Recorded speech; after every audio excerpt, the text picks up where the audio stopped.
আমরা জানি আমাদের এই ভূখণ্ডে মুসলিম, বৌদ্ধ, খ্রিস্টান সহ বিভিন্ন জাত উপজাতির মানুষ বসবাস করি।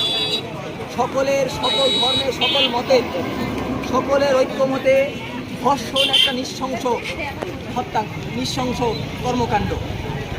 এরপরেও আমরা দেখেছি বিভিন্ন সরকারের পরিবর্তন হয়েছে, কিন্তু কোনো সরকার এই ধর্ষণের বিচার সুষ্ঠুভাবে করতে পারে নাই।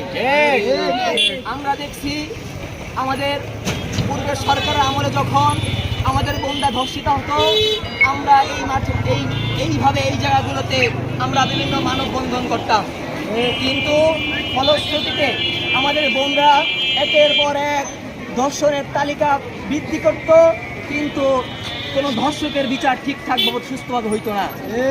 সেই ব্যথা বেদনা নিয়ে ছাত্ররা জীবন দিয়ে সরকারকে পরিবর্তন করলো। আজকে এই সরকারের আমলেও একাধিক আমার ধর্ষিত হয়েছে, আমাদের মায়েরা ধর্ষিত হচ্ছে, আমাদের সন্তানরা ধর্ষিত হচ্ছে। যে আশা এবং আকাঙ্ক্ষা নিয়ে পূর্বের সরকারকে আমরা বিধানগুলি দেখিয়েছিলাম, আজ নতুন সরকার কিন্তু আমাদের সেই আশার অনুসরণ করতে পারে নাই।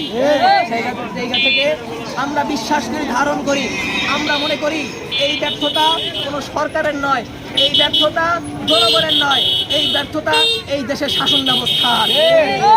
আমরা বিশ্বাস করি এই শাসন ব্যবস্থাকে যদি ভেঙে চুরমার করে দিয়ে ইনিল হুকমু ইল্লা লিল্লাহ, আল্লাহর জমিন আল্লাহ দিন বাস্তবায়ন করা হয়, কোরআনী আইন অনুযায়ী রাষ্ট্র পরিচালনা করা হয়, ওয়ালা তাকরাবুজ জিনা ইন্নাহু কানা ফাহিশা, এর উপরে যদি আমল করা হয়, তাহলে এই দেশের ধর্ষণ তো অনেক দূরের কথা, আমার বোনের ইজ্জত আবরুর উপরে কেউ কালো চোখ রাখতে পারবে না ইনশাআল্লাহ।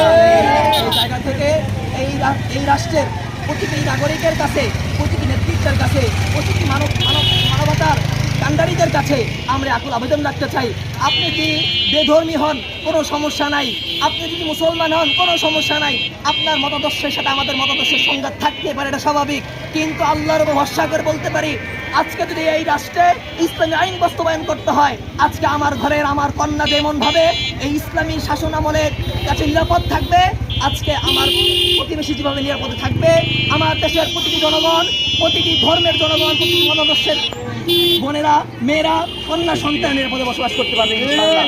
এ বলে আমি আমার বক্তব্য শেষ করছি। আসসালামু আলাইকুম ওয়া রাহমাতুল্লাহ।